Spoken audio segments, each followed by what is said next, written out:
स्वागत है आपका नॉर्थ ईस्ट के लेटेस्ट पार्ट में।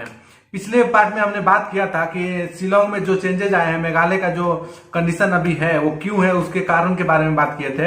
अब बात करते हैं उसमें क्या क्या उसके अभी तक प्रभाव रहे हैं। तो मेघालय के लिए ये जो कम्युनल वायलेंस है ये कोई नई बात नहीं है। यहाँ पर 50 सालों से ये सब होता आ रहा है और देश के जो दूसरे राज्य के लोग हैं उनको इसके बारे में पता तक नहीं होता है। मेन कारण है कि यहाँ पे नेशनल मीडिया का कवरेज नहीं होता है और यहाँ पे जो हिंदू है उसको पेजोरेटिवली डकार्स के नाम से जाना जाता है और सालों से इन पर सांप्रदायिक हमले होते आए हैं। इनका मर्डर, रेप और इनका घर जलाना ये आम बात है, ये सालों से होता आ रहा है और अभी भी हो रहा है। अब हजारों लोग वहां पे अपना जो घर बसाए हुए थे वो वहां से जाने के लिए मजबूर हो गए हैं। सोचिए ये कितना टेरिबल होगा। जहां पर आपने जन्म लिया, वहां पे अपनी पढ़ाई की, आप वहां पे बड़े हुए, एजुकेशन लिया और वहां पे स्टेट का जो डेवलपमेंट है उसमें अपना कंट्रीब्यूशन दिया और उसको समृद्ध बनाया, और आज वहीं से आपको विदेशी बोलकर निकलने पे मजबूर किया जा रहा है और देश के बाकी हिस्से में किसी को पता भी नहीं है और जिसको पता है उसको इससे कोई फर्क नहीं पड़ रहा है कि उसके एक राज्य में कैसे जेनेफोबिया से ग्रसित लोग हमारे संविधान का मजाक बना रहे हैं। देश में शिलोंग समेत कई सारे ऐसे सिटीज हैं जहां पे बहुत सारा अपराध हो रहा है। आए दिन हिंदुओं के साथ भयानक भयानक अपराध हो रहे हैं, लेकिन कोई पूछने वाला नहीं है। ना कोई गवर्नमेंट पूछ रही है, ना कोई ह्यूमन राइट कमीशन पूछ रहा है। हिंदुओं के लिए तो ऐसा लग रहा है कि कोई ह्यूमन राइट्स है ही नहीं। अपने देश में हिंदू सेकेंड क्लास सिटीजन बन के रह गया है।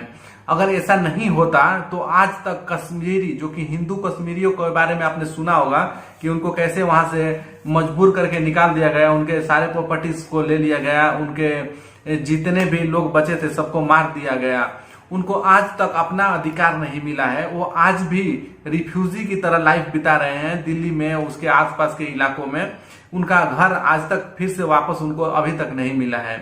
और वहीं इलीगल तरीके से जो लोग बाहर से आए हैं, जैसे बांग्लादेशी, रोहिंग्या मुस्लिम हो गए और भी पाकिस्तान से इलीगली आते रहते हैं, इन लोगों को देश के कई सारे एनजीओ हैं जो कि एकदम प्रॉपर कॉलोनी बनाकर दे रही हैं और उनके विरुद्ध कोई अगर सरकार एक्शन लेती है तो देश में दंगे कर देते हैं। कई सारे हमारे जो प्रॉपर्टी होती है, गवर्नमेंट प्रॉपर्टी, पब्लिक प्रॉपर्टी, उसको जला दिए जा रहे हैं और कोई कुछ नहीं करता है। 90s में जो हुआ था कश्मीर में कश्मीरी पंडितों के साथ, वही सिचुएशन अभी मेघालय में हो रहा है, शिलोंग में हिंदुओं के साथ। और हमें मेघालय गवर्नमेंट से भी वही उम्मीद है जो कि कश्मीर गवर्नमेंट से।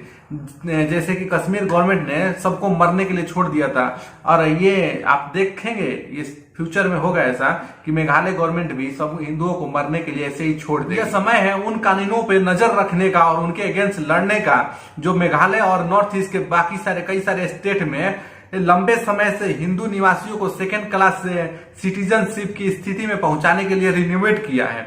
ILP और 6 शेड्यूल और जैसे जो एक्ट बने हैं उनकी ट्रेडिशनल और कल्चरल वैल्यूज को प्रोटेक्ट करने के लिए बनाए गए थे, लेकिन आज वही जो एक्ट है वो इनको एंटी नेशनल बना रहा है। शिलोंग में ILP के लिए प्रोटेस्ट के नाम पर KCU और कॉस्मो के जो NGOs है वो वायलेंस कर रहे हैं और अगर कोई हिंदू अकेला मिल जाए तो उसको मार दिया जा रहा है, मार के ऐसे ही फेंक दिया जा रहा है।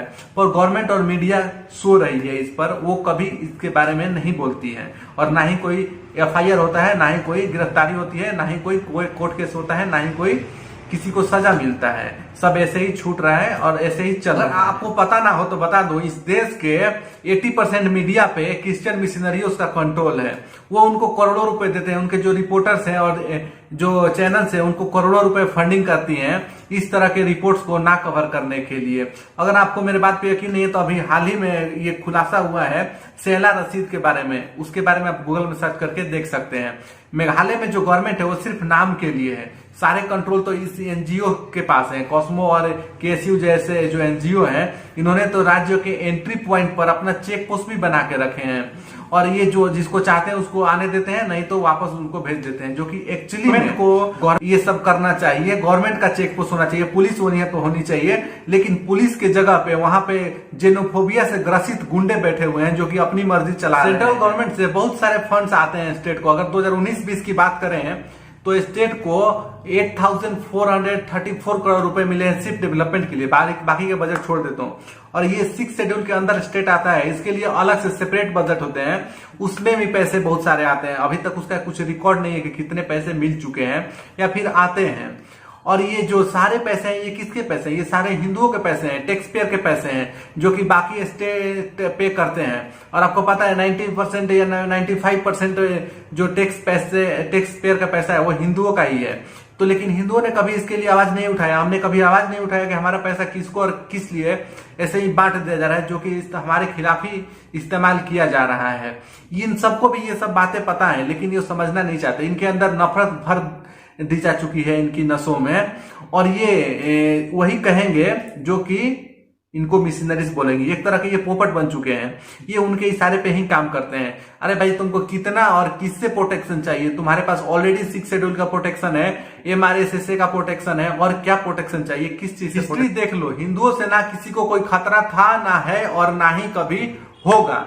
हिंदुओं ने सबका स्वागत किया है, सबको अपनाया है। मुस्लिम, ईसाई, पारसी ये हमारे भारत में नहीं थे, ये सब बाहर से आए हैं, और ये सिर्फ और सिर्फ लूटमार और मजहबी लालच लेकर ही भारत में आए थे और अपनी मनमानी की। ये सबको पता है, इस पर एक पूरी बुक लिखी जा सकती है।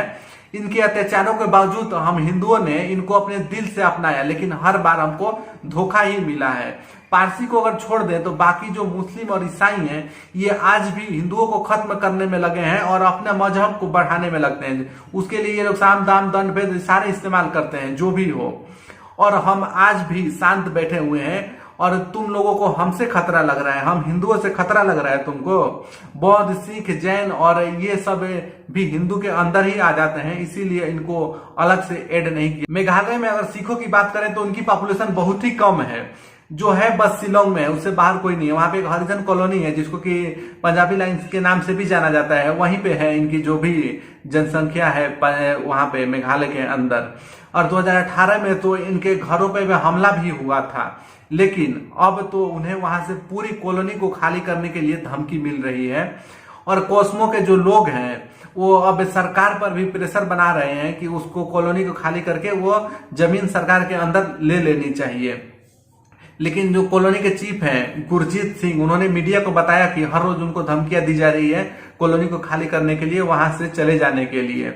ये इसके अगेंस्ट में जो गुरजीत सिंह है उन्होंने अपने कई सारे कम्युनिटी जो NGOs वगैरह हैं पंजाब में, और इसके साथ पंजाब गवर्नमेंट को भी इसके लिए आगाह किया है और उनको अपनी मदद के लिए अपील की है उन लोगों से कि आकर उन लोग उनकी मदद करें, क्योंकि वो लोग खतरे में हैं। वहां से उनको भगाने की पूरी साजिश रची जा चुकी है। अब लोग अभी डरे हुए हैं।